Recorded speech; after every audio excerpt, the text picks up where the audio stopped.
Welcome to the Political Matrix News. We have the sources, we have the truth from inside the political matrix.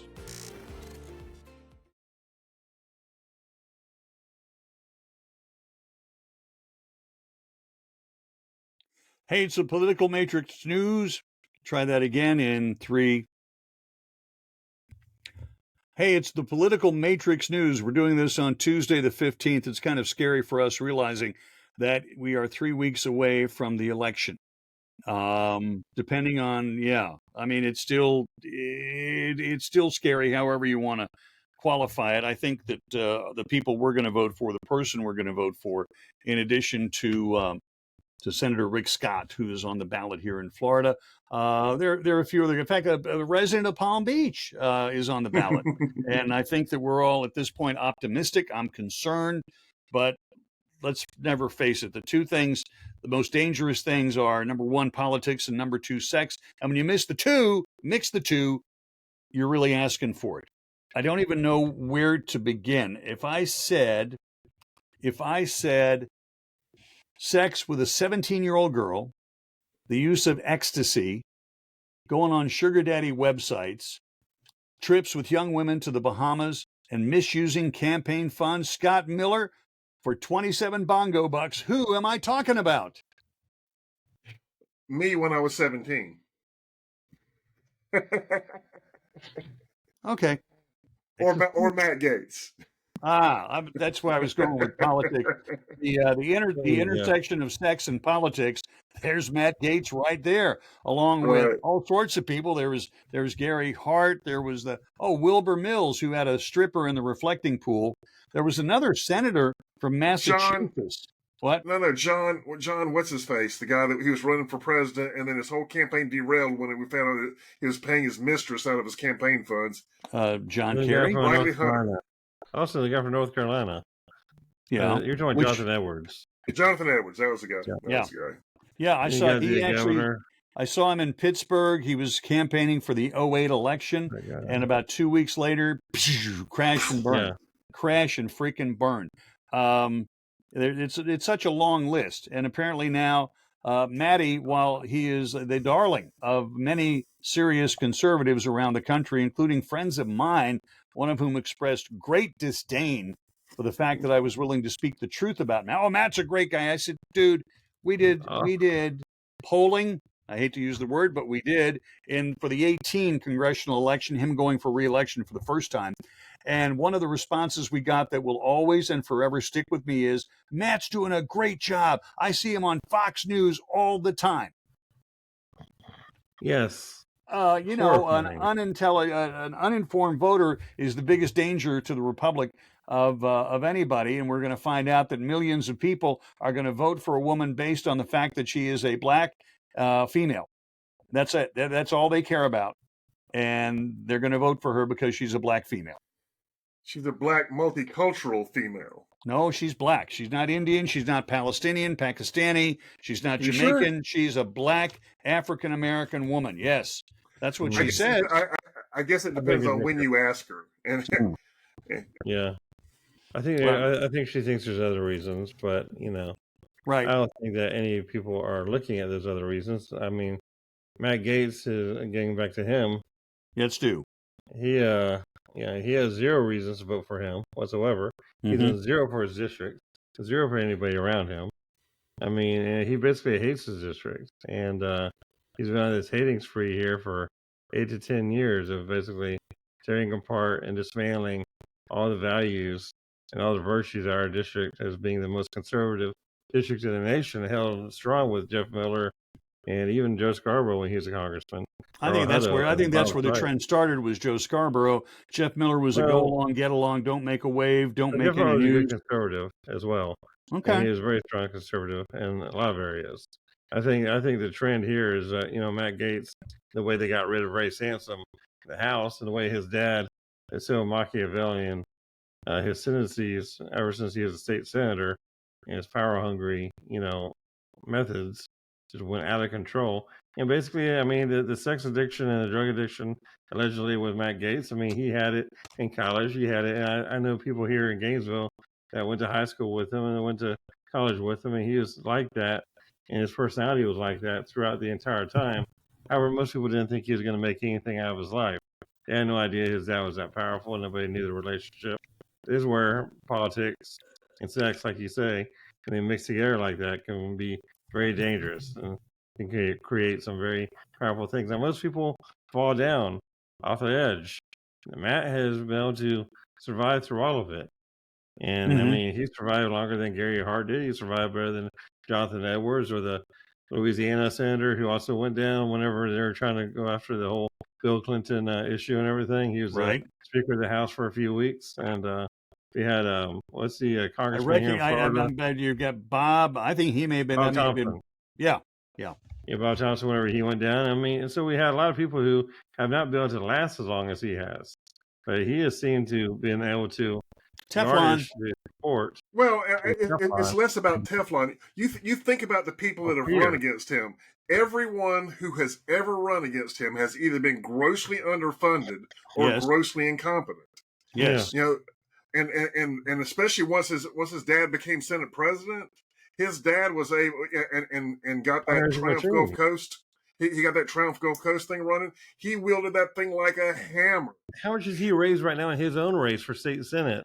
He's raised well over $1 million by like 8 months ago. And does he have any competition in the Senate District 1? No. He has a Democrat running against him who's only raised $5,000. She's a good person, but she's only raised $5,000.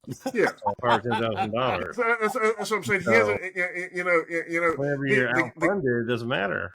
Yeah, the Gates don't, they don't win because they're the best choice. Oh. They win because they suppress all conversation about anyone but them, or they get someone like Greg's friend that's running that has no chance of getting money. I had a number of people tell me that in 2016 when Greg Evers was running, that they had told them that if they gave Greg any money, if they gave anyone but his son money, that they would never get any of that Triumph Gulf Coast money. Now, that's just what I was told, and I never heard that conversation. But I can tell you the people that told me that are people that I respected a lot. That's kind of like the Jimmy Buffett song, "You'll never work in this town again." Yeah. Really just I stand to be corrected. For those who don't remember, Triumph Gulf Coast was set up after the 2010 Deepwater Horizon, ready for the words, oil disaster. If I ever hear someone say spill, I'm going to just kick him in the nuts. It was a disaster. It was. Escambia County, Pensacola, got more oil than the entire rest of the state combined, and it all rolled in on one day. And 2 years later, that we were still scooping it out of the sand. Promise you, I was there. I was on the beach. Governor Charlie Crist was running the state out of the Hilton Hotel at Pensacola Beach, just so long as an hour every day he could lay out by the pool and in a Speedo and work on his tan. Just saying. But the Triumph Gulf Coast was set up as a punishment to the oil industry, and it was funded to the tune of $2 or $3 billion. And the idea was it would create jobs in the Panhandle, long-term, sustained jobs immediately. They did not do that. They have failed in every aspect of that charter of theirs. And here we are, let's just say it was 2011 when they got it real cranked up, 2012 even, to be ready to rock. So it's 12 years into it. They still they're sitting on a couple of $1 billion. They've done diddly freaking squat for Escambia County, Pensacola. Oh, wait a minute. They gave a few $100,000 for the... Wait a minute. Let me finish. Okay, come on. Okay, go ahead and finish. They've done $300,000-$400,000 for the hangar for the America's Cup yacht, and they've done that at the port of Pensacola. Whoop-de-freaking-do. Not a boat ramp, not a new fire station, nothing. Okay, nothing. And you don't think Escambia County is being punished? I do. Right. Now you can talk. Okay. Sorry for interrupting. Since they have the new guy in charge, David Bear's been spending the money like a drunken sailor. So right now they're below $700 million now. But 12 years later. So David Bear's spending the money like crazy just on his buddies' projects and Fringe Project. I can't speak to his Whatever. motivation on any of that other stuff, but it has taken a long time, and the reason it took so long was because Don didn't want to give away that money, because Yep. once it's gone, it diminished his ability to pull people down into his way of thinking. Yeah, Money is power. Exactly. He's not on the board anymore now, and so right now the board is Collier Merrill and David Bear and a few other people from the Panhandle as well. Okay, well, everybody's from the damn Panhandle, but the Panama City got this big chunk of money for the port facility down there, and that company lasted about a year and a half. The Panama City Airport got many millions of dollars to do what? To pay for Southwest Airlines to fly to Panama City 2.5, 3 years before they came to Orlando. And the money was to guarantee that Southwest would do better than break even. So that money was used to buy tickets to pay the cheap fare on Southwest so they would not lose money in and out of Panama City. Just saying, They're just trying to build the route. And, I don't know what the wisdom of that is. It doesn't sound like a smart idea to me, but regardless, that money belonged to the counties. That wasn't for Don and the leadership kept thinking up reasons to not give it out. Leadership went along with it because they were hoping that it would stay there long enough that they'd be able to suck that money right back into the general fund and not give it to the Panhandle at all. Because when the speaker is from a different part of the state and the leadership team is from a different part of the state, they can do what they want and without fear of losing an election. And the local delegation just has to say, well, we tried, and those dirty dogs did that. But yeah, you got Jay Trumbull, Leslie Wise, Collier Merrill, and Ryan Henderson, and people, basically everybody's from the, Rosemary Beach and the Panama City area. Well, hell, I didn't know Collier was on. Let me give him a call. I got his number right here. I'll just give him a call and say, hey.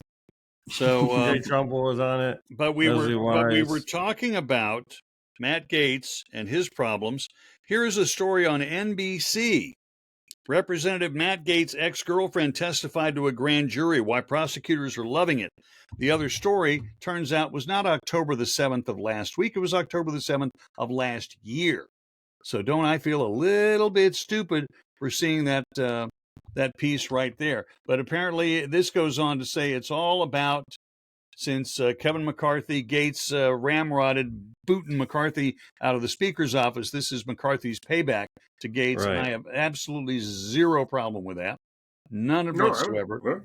So, the whole idea that Matt needs to be out of there. They need to remove him from office. They should have removed him already. I do know that they have they got the Venmo reports. The ethics committee has that, and so that's another step further. Everything else, and so they have all the information they need. I really don't understand what the hesitation is in D.C. except for Trump. Trump is only and this is only a theory, but let me tell you, it tracks with the facts that we have at hand, and it's in my mind, it probably has a lot to do with the fact that Kevin McCarthy, once he got removed, his power ebbed kind of low, and it's taken him a little while to fundraise back and organize well enough to do something that would have some impact, against Matt. And I think that that what he's doing, he's going to very carefully time it, so that it'll have maximum impact, and hopefully keep Matt down forever. I'm going to say this again, like I say every time I talk bad about Matt. Matt is a bad person. I like 90% of the political topics that he talks about, the policy positions he espouses and stuff like that, I agree with. But he, number one, he's alienated the leadership so heavily, you can't get anyone to work with him anyway. So whatever the hell he's espousing isn't going to happen, because all he's doing is, it's that freedom's, just another word for nothing left to lose.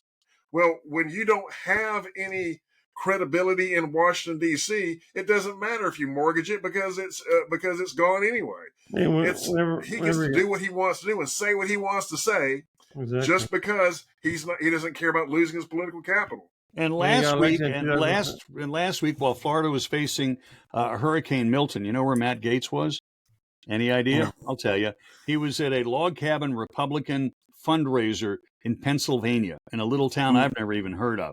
For those who don't know, log cabin Republicans are gay Republicans, which is fine. Okay, they're conservative. They have their, they're kind of a special interest group right there. And if Matt Gaetz wants to go speak there and help raise money, I got no problem with that, except the more liberal LGBTQ community is screaming, "Oh my God, you've got this horrible Matt Gaetz coming to town." And I did not see any additional reports, only that he was going to go. And, hey, maybe he needed a date. I don't know. Anybody know where Mrs. Gaetz lives? And I'm not talking about his mother. Where is his wife? California. I thought they lived out in California, like around La Jolla or something like that. Yeah, right. Santa So Barbara, you're 30-something years old. You're a congressman in Washington. You represent the Panhandle of Florida, and your wife is in California. Am I missing something here? I know this is the modern era and everything. I ain't getting. Oh yeah, and you're speaking at a log cabin Republican fundraiser. Well, he's clearly bi-coastal. Clearly we don't know, and I don't want to know. Hey, listen, I got shot at years ago for talking about Jim Baker from Six Flags Over Jesus in Charlotte, North Carolina. I had absolutely sworn testimony that we got a full affidavit from one of the boys who went and participated in the sauna games with Jim and 3 or 4 other boys and a couple of other name brand religious people. And somebody took a shot at my radio station. How about that? But it was only a 243 deer rifle. They didn't use anything serious like a 30-06. So we had the same issue after WD. Yeah, we're picking on WD at our radio station, Pensacola Voice, and they got shot at. No, there you go. Yeah, well, politics is a rough and tumble business, guys. It's a jackpot and plane crash. Yes. By the way, we appreciate every time you see one of these episodes, you click on the like button. That's really nice. And share if you have any crazy political friends like us. We're happy to do that. And then, of course, the all-important subscribe. Subscribe is free. It will be until we're like really big and rich guys, and then we'll probably stiff you like members only. We should put this, OnlyFans. We should actually do this on OnlyFans. We'll just take our shirts off. How about that? You want to try that episode one time? See if it works. We'll do it the way we are now. But that's what keeps us. I'll just tilt the camera up a little bit. There you go. And if we can get Fink to do that, we'll be all set. Also, the Political Matrix News tumblers are here. These are stainless steel. They come with a cute little plastic top on it, and there's even a straw that comes along with them as well. And they are yours for the decent price, $24.95, including shipping.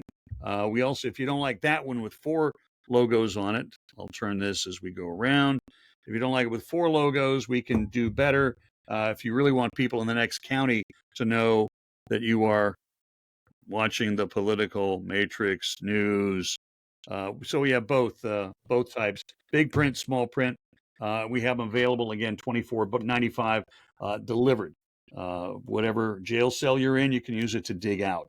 Knowing how they went light on the mix in most jails and prison cells in Florida and used a lot less rebar than they were supposed to, but that's a whole nother story. So we appreciate that. Greg Fink is joining us tonight from Gainesville. Scott Miller is in Pensacola trying to guard the western gate to the Sunshine State, not always successfully. 3 more buses of illegal aliens just rolled in while we were doing this show, just rolled down Interstate 10 from Texas, and they'll probably be dropping people off in Mariana and all of those other little drive-through towns in the Panhandle. But that's a whole nother story. I'm Rob Milford in Orlando on behalf of all of us at the Political Matrix News. Thanks. We'll see you next time.